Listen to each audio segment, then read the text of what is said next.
Vietnam's export sector is feeling the pressure from ongoing retaliatory tariff negotiations with the United States and escalating conflicts in the Middle East, according to the Ministry of Industry and Trade. These developments have triggered rising shipping costs and localized shortages of export containers.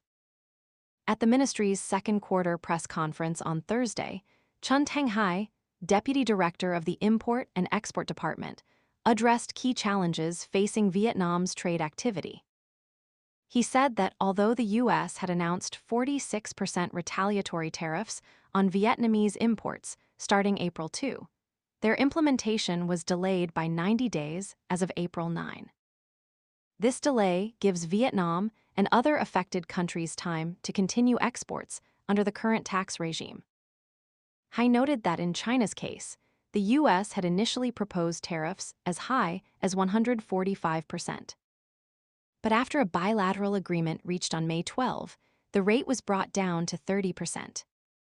This created a rush among exporters in China trying to ship goods before the new tariffs take effect, leading to a surge in cargo traffic. The rush has caused bottlenecks in shipping routes and pushed up freight rates. According to Hai, sea transport costs have jumped, especially on routes from Asia to the U.S. West Coast. Rates for a 40-foot container that previously ranged between $2,500 and $3,000 are now above $4,000, similar to what was seen during the height of the COVID-19 pandemic.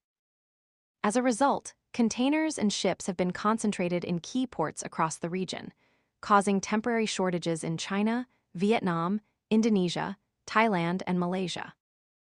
In Vietnam, container shortages are emerging in some areas, but are not yet widespread.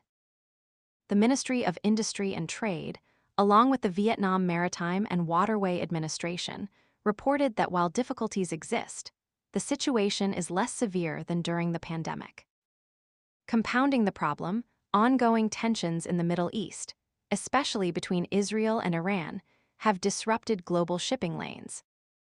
If commercial vessels are forced to reroute around the southern tip of Africa to avoid danger zones, shipping costs to Europe and the U.S. East Coast could rise even further.